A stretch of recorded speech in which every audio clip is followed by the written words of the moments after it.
O que é o campo gradiente e como a gente trabalha com ele? Vamos lá entender. Oi gente, meu nome é Esther Velasquez e sejam bem-vindos a mais um vídeo do canal Matemateca. Nessa aula a gente vai falar sobre o campo gradiente, que é um tipo de campo vetorial que a gente vai usar muito nas próximas aplicações, tá bom? Então antes de começar, já curte aí embaixo, se inscreve no canal e vamos lá!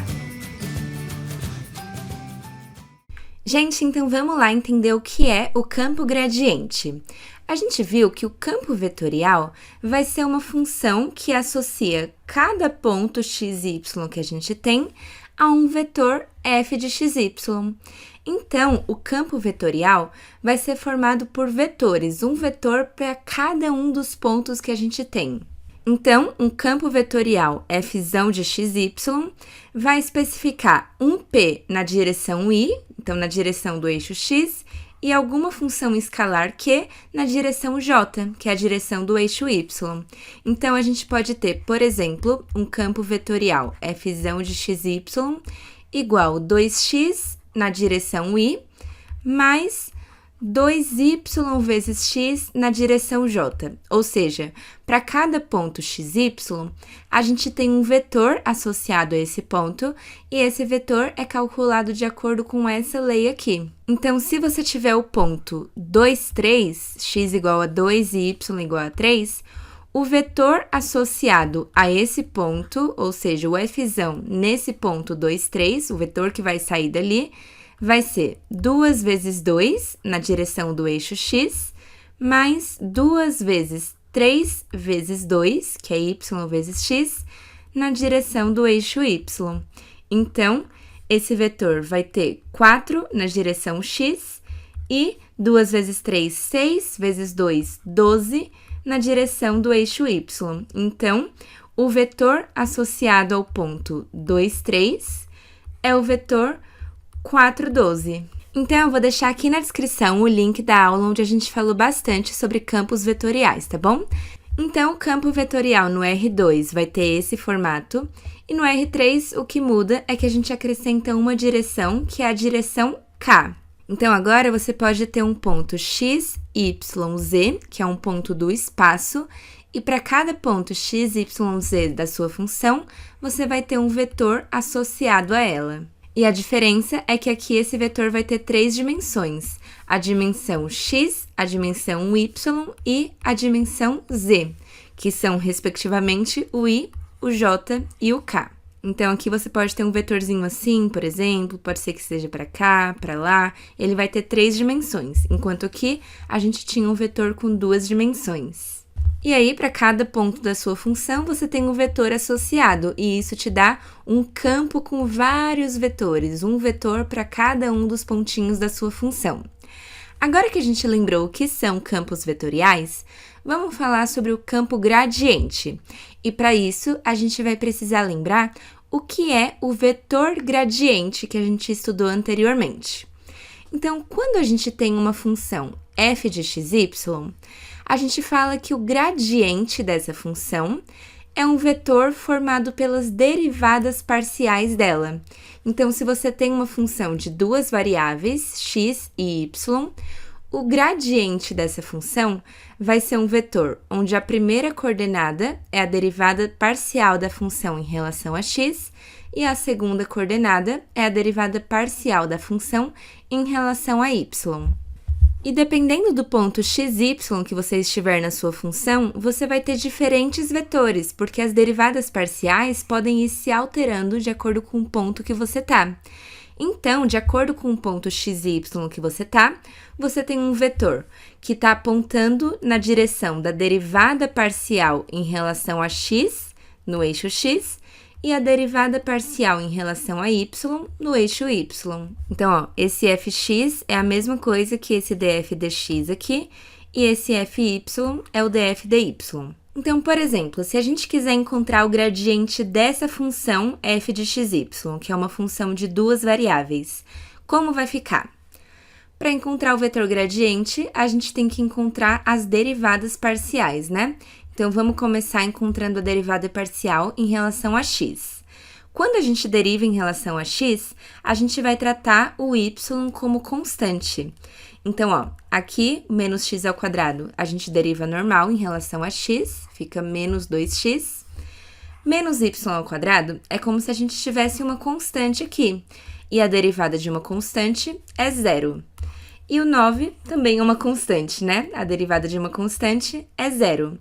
Portanto, a derivada parcial dessa função em relação à variável x é menos 2 vezes x. Agora, vamos encontrar quem é a derivada parcial dessa função em relação à variável y. Agora, a gente vai tratar o x como constante. O x é uma constante e o y é a variável, tudo bem? Então, a derivada de x ao quadrado em relação a y é uma constante, né? Então, vai ser zero. A derivada de y ao quadrado em relação a y, a gente usa a regra do tombo, fica menos 2y. E a derivada de 9 é uma constante, então a derivada é zero. Logo, a derivada parcial dessa função em relação a y é menos 2 vezes y. Então, quem vai ser o vetor gradiente dessa função em um ponto genérico xy? A primeira coordenada desse vetor é menos 2 vezes x. E a segunda coordenada desse vetor é menos 2 vezes y, que são as derivadas parciais que a gente encontrou. E isso é a mesma coisa que dizer que a gente vai ter um vetor apontando na direção menos 2x em relação a y. Então, na direção do eixo x, ele está apontando para menos 2 vezes x, dependendo do ponto que a gente estiver aqui, né? E menos 2 vezes y na direção do eixo y. Então, a primeira coordenada é referente ao y e a segunda coordenada é referente ao j, certo? O que isso quer dizer, gente? Que se você tem um gráfico da sua função, assim, por exemplo, dependendo do ponto x e y que você tiver, esse ponto vai ter um vetor gradiente e no caso dessa função, esse vetor gradiente vai apontar para menos 2 vezes x na primeira coordenada e menos 2 vezes y na segunda coordenada. Gente, então vamos ver graficamente o que a gente acabou de fazer. Aqui em roxo a gente tem o gráfico da função menos x ao quadrado, menos y ao quadrado mais 9, que é a função que a gente acabou de trabalhar. E aí vamos pegar um ponto A, que é um ponto genérico dessa função. Então, o ponto x0, y0, z0. Então, de acordo com o valor de x e y, a gente tem o z correspondente nessa função. Então, o valor correspondente em relação ao eixo z. Então, a gente tem uma função de duas variáveis, né? O z é uma função de x e y. De acordo com a variação do x e do y, a gente tem o valor de z no eixo vertical. Beleza, então, de acordo com o ponto xy que a gente tá, por exemplo, aqui no caso x é menos 0,9 e y é 1,2, a gente vai ter o vetor gradiente da função nesse ponto. Então, olha aqui, eu vou tirar aqui a função. Esse é o vetor gradiente da função quando a gente está nesse ponto, x igual a menos 0,9 e y igual a 1,2. E dependendo do ponto onde você estiver, o seu vetor gradiente vai estar apontando para diferentes direções. E qual é essa direção? É a direção menos 2x, menos 2y, que é o vetor gradiente que a gente encontrou. Então, por exemplo, aqui, que o x está valendo 2,4 e o y está valendo 1,2. O vetor gradiente vai estar apontando para menos 2 vezes 2,4 na primeira coordenada e menos 2 vezes 1,2 na segunda coordenada. Então, esse aqui é o nosso vetor gradiente. E olha só o comportamento dele. Então, de acordo com o que a gente viu na aula sobre vetor gradiente, ele sempre vai apontar na direção de maior crescimento da sua função. Então, olha só, quando você está aqui no ponto A, se você está subindo essa montanha, a direção que você tem que seguir é a direção desse vetor gradiente. Você tem que ir para frente ali, né, para onde ele está apontando. Se você vier aqui para a lateral ou então aqui para trás, você não vai estar na direção de maior crescimento da sua função, certo? Então, onde a função está com maior crescimento, partindo do ponto A, é nessa direção do vetor gradiente. E de acordo com o ponto que você tiver aqui, ele sempre vai apontar para a direção onde sua função está crescendo mais rápido. Então, olha só, quando a gente vai mudando, ele vai sempre mudando a direção dele também, de acordo com onde a função está crescendo de forma mais rápida. Então, beleza, a gente já sabe que de acordo com o ponto onde a gente está na nossa função, a gente vai ter um vetor gradiente diferente, né? A gente tem infinitos vetores gradientes, cada um para cada um dos pontos da nossa função. Agora, uma outra coisa que a gente sabe sobre o vetor gradiente é que ele sempre é perpendicular à curva de nível da sua função. Então, como assim? Curvas de nível vão ser as curvas que a nossa função forma quando a gente vê ela de cima. Então, qual é a figura que a sua função tem em cada uma das alturas dela aqui? Então, por exemplo, na altura 6,4, quando z vale 6,4, você tem essa circunferência. E conforme vai alterando o seu z, por exemplo, em z igual 0,68, você tem essa circunferência maiorzona.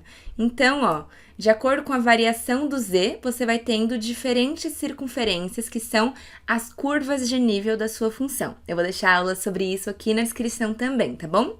E a gente vê, ó, vou até tirar a função aqui, a gente vê que o vetor gradiente é sempre perpendicular a essa curva de nível, ó, tá vendo? Que se a gente for ver exatamente no ponto A, o vetor gradiente está formando um ângulo de 90 graus com aquela região ali da curva de nível.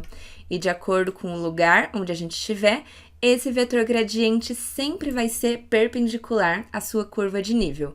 Independente de qual for essa curva, se for menor, se for maior, ele sempre vai estar numa direção perpendicular. Então, você não vai ver um vetor gradiente que está apontando aqui para a diagonal, que está apontando para cá. O vetor gradiente está sempre na direção de maior crescimento da sua função e sempre perpendicular às curvas de nível dela, beleza? Então, nosso vetor gradiente tem esse comportamento, ó, de acordo com a curva de nível, ele vai ser perpendicular a ela e sempre apontando na direção de maior crescimento. Então, para todos os infinitos pontos da sua função, você vai ter um vetor gradiente diferente e ele sempre vai cumprir esses dois requisitos. E no caso dessa função, o vetor gradiente sempre aponta para menos 2 vezes x, menos 2 vezes y, de acordo com o ponto x e y que você tá. Então, gente, se para cada ponto x e y da nossa função a gente tem um vetor gradiente, então, para cada ponto da função tem um vetor associado e a gente pode chamar isso de um campo vetorial. Porque olha só, o gradiente tem alguma função escalar na direção y e alguma função escalar na direção j. E isso é exatamente o que a gente viu sobre campo vetorial, né? Alguma coisa na direção y e alguma coisa na direção j. O maior diferencial do gradiente é que os vetores sempre vão ser formados pelas derivadas parciais da sua função.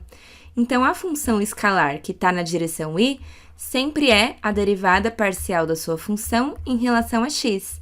E a função escalar que está definindo o vetor na direção j é a derivada parcial da sua função em relação à variável y. Mas como cada ponto x e y vai ter um vetor associado, sendo que esse vetor é o vetor gradiente, a gente pode falar que isso é um campo vetorial, então. A gente vai ter vários vetores, cada um associado a um ponto. E esse campo vetorial, onde as coordenadas são as derivadas parciais, a gente vai chamar de campo vetorial gradiente, ou simplesmente campo gradiente. Então, se a gente for ver, por exemplo, as curvas de nível dessa função que a gente acabou de trabalhar, o menos x ao quadrado, menos y ao quadrado, mais 9, a gente vê as curvas de nível aqui no R2, né, com o x e o y, e cada curva de nível representa uma curva que foi formada em cada altura z. Então, por exemplo, aqui pode ser que seja a altura z igual a menos 2, aqui é a altura z igual a 5. Então, de acordo com a altura z no eixo vertical, você tem diferentes curvas formadas, podem ser circunferências maiores ou menores. E para cada ponto x e y dessa função, a gente vai ter um vetor gradiente associado.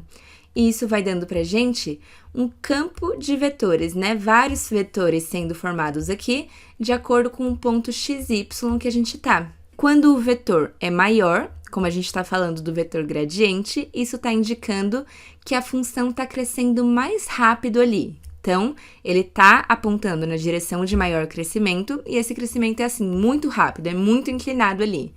E quando esse vetor gradiente é menor, Quer dizer que, embora seja a direção de maior crescimento, esse crescimento não se dá de forma tão absurda assim, não é algo tão inclinado. Pode ser que seja algo mais assim, né? Um crescimento mais tranquilo. Então, vamos ver mais esse exemplo aqui. A função f de x e y, que é uma função de duas variáveis também. Então, a gente já pode pensar que o gradiente está no R2, que é dada por seno de x mais seno de y. Então, quem é o vetor gradiente dessa função? O gradiente do f de xy. Na primeira coordenada, a gente vai ter a derivada parcial em relação a x, que no caso dessa função vai ser o cosseno de x. E na segunda coordenada, a gente tem a derivada parcial em relação a y, que no caso dessa função é o cosseno de y. Ou seja, o gradiente dessa função vai apontar para o cosseno de x na direção y e vai apontar para o cosseno de y na direção j. Então, gente, a gente tem esse gráfico para essa função. Aqui é a função seno de x mais seno de y. E aí, para cada x e y, a gente tem o z correspondente, sendo que o z é o seno do x mais o seno do y. Então, para cada ponto x e y dessa função, a gente vai ter um vetor gradiente, e esse vetor gradiente vai apontar na direção do cosseno de x, aqui no eixo x, no eixo y, né? E vai apontar na direção do cosseno de y, na direção j, que é esse eixo aqui, o eixo j, referente ao y. Então, se a gente for ver o campo vetorial formado por esse gradiente, a gente tem algo nesse formato, ó. Claro que não dá para a gente desenhar os infinitos vetores formados para cada um dos pontos. A gente desenha para alguns, né? Senão seria impossível. Mas a gente já consegue notar o comportamento desse gradiente aqui. Ó, a gente consegue ver que nesses meinhos aqui, a gente tem justamente esses picos da função, ó. Essas montanhas maiorzonas aqui estão nesses meinhos. E como a gente consegue ver isso? Porque todos os vetores estão apontando na direção dela, e os vetores sempre apontam na direção de maior crescimento, né? Todos os vetores aqui ao redor vão tender a apontar nessa direção desse morro aqui, porque é onde está ocorrendo o maior crescimento da nossa função. Enquanto aqui nesses meinhos, a gente vê que a função vai estar apontando para essa parte aqui. Quem está aqui ao redor, a direção de maior crescimento é onde está essa montanhazinha aqui. Então, ó, partindo daqui, a direção de maior crescimento é para lá. Ou seja, os vetores estão apontando para a montanha maiorzona nessa direção. Agora, para quem está saindo aqui de baixo, a direção de maior crescimento é para lá, que é para onde esses vetores aqui estão apontando, beleza? Então, aqui a gente tem um campo vetorial, então um campo cheio de vetores, cada um ali com seu comportamento, e o comportamento, nesse caso, está sendo definido pelo vetor gradiente. Todos eles são vetores gradientes referentes a cada um dos pontos dessa função, seno de x mais seno de y. E para fechar, uma última definição é que quando a gente tem um campo vetorial que é formado pelas derivadas parciais da função, ou seja, um campo vetorial que é o vetor gradiente, a gente vai chamar esse campo de campo conservativo. Então, por exemplo, o campo menos 2x menos 2y, que é o campo que a gente encontrou lá atrás, ele é um campo conservativo, porque ele é o campo gradiente de uma função. Agora, para você saber se um campo genérico, por exemplo, y na direção y, mais 2x na direção j. Para você saber se isso é um campo conservativo, a gente vai ver futuramente, nas próximas aulas, como a gente comprova isso, tá bom? Mas sempre que você tiver uma função e você encontrar o campo gradiente dela, pode ter certeza que é um campo conservativo. Campo conservativo é um campo que é formado pelo campo gradiente de uma função. Bom, gente, então foi isso nessa aula, eu espero que vocês tenham gostado. Não esquece de curtir, se inscreve no canal, compartilha com seus amigos e já me segue lá no Instagram pra ficar por dentro de tudo, tá bom? Então a gente se vê no próximo vídeo, gente. Beijo!